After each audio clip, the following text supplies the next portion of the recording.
ময়না তদন্তের জন্য আদালতের আদেশে পুনরায় কবর থেকে উত্তোলন করা হলো শহীদ সুজনের লাশ। নিহত সুজনের বাড়ি লালমনিরহাটের হাতীবান্ধা উপজেলার বড়খতা ইউনিয়নের পশ্চিম সারডুবি এলাকার শহীদুল ইসলামের ছেলে সুজন ইসলাম। পারিবারিক অসচ্ছলতার কারণে পড়ালেখার পাশাপাশি ঢাকা আশুলিয়া একটি পোশাক কারখানায় চাকরি করতেন তিনি।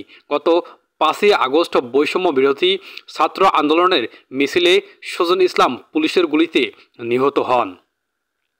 পরে তার মরদেহটি তার নিজ বাড়িতে এনে দাফন করা হয়।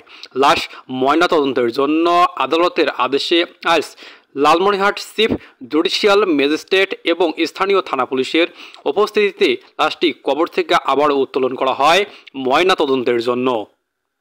নিহত সুজন ইসলামের বাবা শহীদুল ইসলাম ক্যামেরার সামনে না আসলেও তিনি আমাদেরকে বলেছেন, আমার ছেলের লাশ ময়না তদন্তের জন্য কবর থেকে আবারও উত্তোলন করা হয়েছে, কিন্তু আমার দাবি একটাই, আমার ছেলেকে যারা গুলি করে হত্যা করেছে তাদের জন্য সঠিক বিচার করা হয়। এ বিষয়ে হাতীবান্ধা থানার ভারপ্রাপ্ত কর্মকর্তা ওসি মাহমুদুন নবী আমাদেরকে বলেন,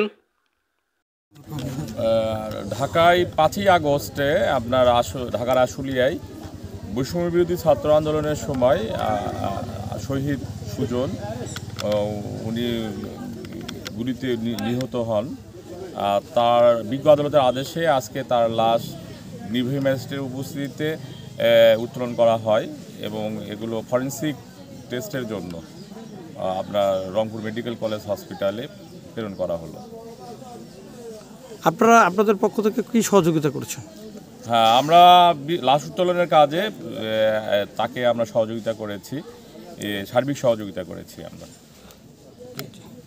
নিহত সুজনের লাশ কবর থেকে উত্তোলন করার সময় উপস্থিত ছিলেন হাতীবান্ধা উপজেলার বড়খতা ইউনিয়ন পরিষদের ভারপ্রাপ্ত চেয়ারম্যান মোহাম্মদ আনোয়ার ইসলাম, ইউপি সদস্য এবং অন্যান্য নেতৃবৃন্দ।